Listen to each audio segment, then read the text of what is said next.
नमस्कार, आप देख रहे हैं टोटल टीवी और मैं हूं आपके साथ सत्यम गौर। बुलेटिन की शुरुआत करेंगे कुछ अहम खबरों के साथ। आपको लेकर चलते हैं उत्तर प्रदेश की राजधानी लखनऊ, जहां पर मुख्यमंत्री योगी आदित्यनाथ पहुंचे हुए हैं। राष्ट्रीय संगोष्ठी का उन्होंने उद्घाटन किया है और इस दौरान वो संबोधित कर रहे हैं। क्या कुछ कह रहे हैं, आइए आपको सुनवाते हैं।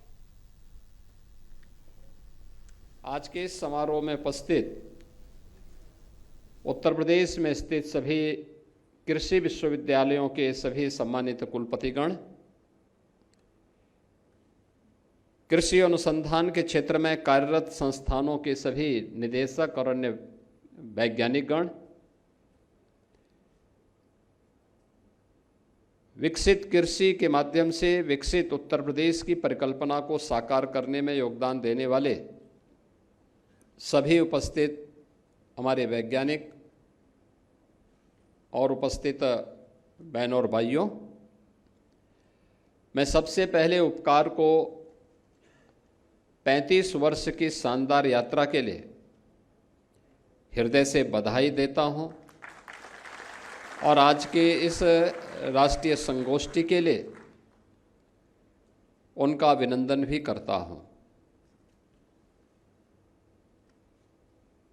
स्वाभाविक रूप से जिसके पास जिस क्षेत्र की विशेषज्ञता होगी और जिस क्षेत्र में प्रकृति ने उसे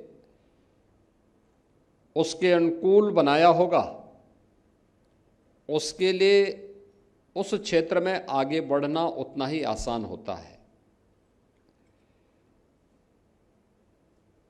उत्तर प्रदेश इस दृष्टि से कृषि और कृषि अनुसंधान के देश से प्रकृति और परमात्मा की कृपा का एक प्रदेश है।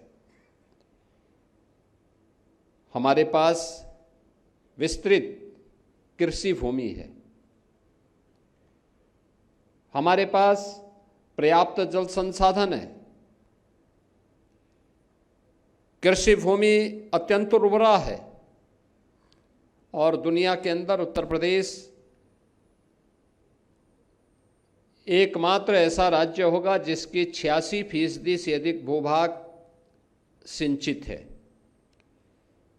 स्वाभाविक रूप से एक तरफ प्रकृति और परमात्मा की एक कृपा और दूसरी ओर यहाँ पर कार्यरत केंद्र और राज्य सरकार के कृषि विश्वविद्यालयों का एक बेहतरीन संजाल।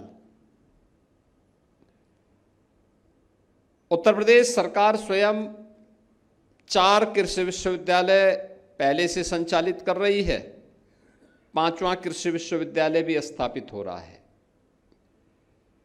केंद्र सरकार के द्वारा भी प्रदेश के अंदर पहले से ही कृषि विश्वविद्यालय संचालित हो रहे हैं और 15 से अधिक कृषि अनुसंधान के लिए कार्यरत संस्थान प्रदेश के अंदर कार्यरत हैं। 89 कृषि विज्ञान केंद्र भी अपने अपने क्षेत्र में अपनी अपनी विशेषज्ञता का लाभ प्रदेश के अन्नदाता किसानों को प्रदान करते हैं। इस सब के बावजूद अभी तक हमारी जो प्रगति है, हमारे अन्नदाता किसानों की जो स्थिति है, वह बहुत चौंकाने वाली तथ्य प्रस्तुत करता है। प्रदेश के बामुश्किल 25 से 30% किसान ही ऐसे हैं जो वैज्ञानिक शोध और अनुसंधान के इन कार्यों को प्रभावी ढंग से अपनी खेती में लागू कर पा रहे हैं और उसका परिणाम भी है। मैं बार बार जिस बात को कहता हूं कि यह सच है कि देश की आबादी का 16% हिस्सा उत्तर प्रदेश में निवास करता है। यह भी सच है कि देश के अंदर कृषि योग्य कुल भूमि का केवल 11% उत्तर प्रदेश में है और यह भी सच है कि देश के अंदर खाद्यान्न उत्पादन का इस 11% भूमि पर हम लोग 20% से अधिक खाद्यान्न उत्पादन कर रहे हैं। लेकिन मेरा ये मानना है कि उत्तर प्रदेश की भूमि की समतलीकरण को देखते हुए, उसकी उर्वरता को देखते हुए, जल संसाधन को देखते हुए अभी इसमें इससे 3 गुना अधिक उत्पादन लिया जा सकता है। लेकिन इसके लिए हमें कृषि शोध और विकास को आगे बढ़ाने के लिए पूरी प्रतिबद्धता के साथ आगे बढ़ना पड़ेगा। याद करना कि दुनिया के अंदर विकसित वही देश हुए हैं जिन्होंने अधिकाधिक शोध और विकास पर ध्यान दिया। वे अलग अलग क्षेत्र में हो सकते हैं।